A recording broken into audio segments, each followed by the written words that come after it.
National Freedom Party has submitted a motion in Parliament to allow for the downgrading of South Africa's embassy in Israel to a liaison office. Well, this week started with what was the deadliest day in Gaza since the 2014 Israeli-Gaza war.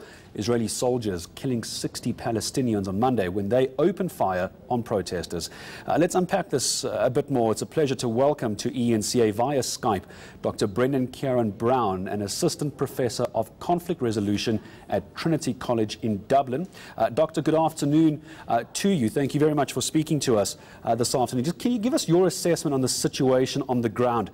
Is this the lowest point in Israeli-Palestinian relations, do you think? Well, first of all, thanks very much for having me on. It's hard to say really if this is the lowest point in terms of Israeli-Palestinian relations. As you rightly pointed out in your opening salvo there, Monday was one of the deadliest days in recent times, with 62 Palestinians having been killed during the violence that took place in the Gaza Strip.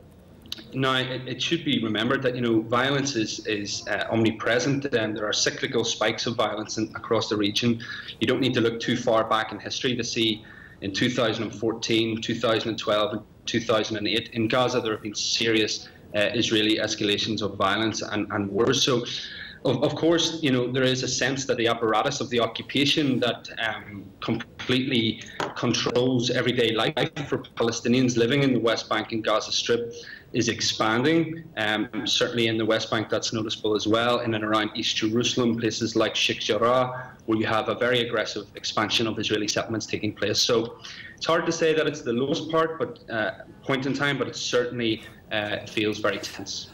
Doctor, I forgot to mention to our viewers, and I think this is incredibly relevant for my second question to you. You're actually speaking to me from the West Bank at the moment, so my question to you then, you're in the area.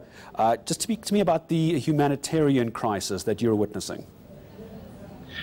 Well, as you point out, I'm in the West Bank, which is a different kettle of fish, or a different situation to the Gaza Strip. Your viewers should do well to be reminded that the United Nations referred to Gaza being uninhabitable by 2022. Just to provide a further overview, Gaza has less than 5% consumable water available. There are less than 4 hours electricity available per day, if any. Citizens of Gaza regularly have their calorie intake monitored in terms of what consumables can be brought into the Gaza Strip. Almost half of Gaza's children are suffering some form of post-traumatic stress due to living under this constant bombardment of aggression. In the West Bank, there is, as I've noted before, a significant escalation in terms of the ongoing matrix of control, as it's been referred to before, on the ground in terms of growing settlement expansion. So, the situation is problematic, it's dire, and it's a disgrace, really. So South Africa, Doctor, has withdrawn its ambassador from Israel following the terrible mass shootings this week. So I'd like your thoughts on that move, South Africa pulling its ambassador. What does it do? South Africa has done this before, right? The ambassador was actually pulled in 2010, I believe. And then was returned shortly after, or a month or two after, back to Tel Aviv. So, and of course, South Africa is not alone in that. Ireland has made waves that way as well, so too Belgium. But really, there needs to be a lot more than tit-for-tat recalling of ambassadors and embassies and all this, if there's really going to be any sort of positive change in the global, in the international arena. So, yes, okay, that's a positive move, but it needs to be backed up with firmer action. I'm sure many people, Doctor, who are following these events will know the United States, and I'm sure many other countries, particularly Western countries, are saying Israel, and they've said this clearly, has the right to defend its sovereignty. How do you measure that? Is that a fair argument, do you think? I mean, first of all, defend sovereignty, does that mean killing unarmed protesters who are demanding their basic rights and basic freedoms. Is that a defence of sovereignty? I suggest not. The other issue here is, of course, nation states have the right to defend themselves. However, they're duty-bound to defend their sovereignty by paying attention to their obligations under international law. So defending sovereignty does not allow you to murder 60 Palestinians peacefully protesting, including children. And so I don't find much sympathy with that argument whatsoever. You've also said the international community, Doctor, is basically abdicating its responsibility to the people that it claims, and this is widely reported, it claims to be helping. Why do you say that?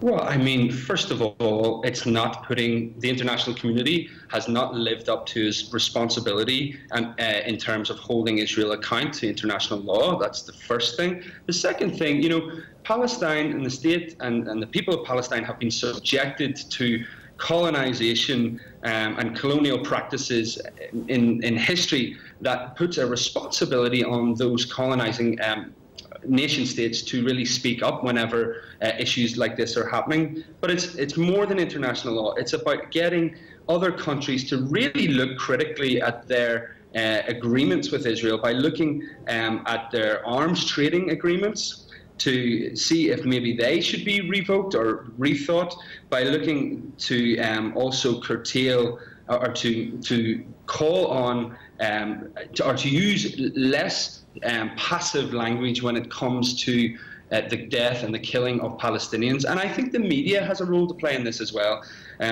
You know, some of the reporting of what has happened has been really poor, has been scandalous, referring to incidents on Monday as clashes, as, you know, these were peaceful demonstrators who were attacked and killed. So I think the international community has failed. It has failed the Palestinians. It has not done enough in terms of helping to generate a sustainable infrastructure, and in many ways has led to the de-development of Palestine. The United States, obviously a story we've been following very closely here. We've spoken to journalists in the US. The US now recognizing Jerusalem as Israel's capital. In your mind, Doctor, do you believe any hope of a resolution to this conflict and the ongoing conflict has now been dashed, or is there, do you think, still a way to find each other on this? Well, I mean, as an assistant professor of conflict resolution, I believe strongly that conflicts can be not necessarily resolved, but certainly transformed. What this move showed, I mean, this move is just one issue in many issues that are happening on the ground in the everyday lives of Palestinians. So let's not overinflate this move of the embassy. What it has shown, and what many people who are critical of the situation in Palestine as it is, it has shown the United States is not an honest broker for peace in the region. It hasn't been for some time now, and therefore it cannot be seen to be taking the lead in order to try and create some kind of arrangement. That is what it has shown. The mask has slipped very visibly.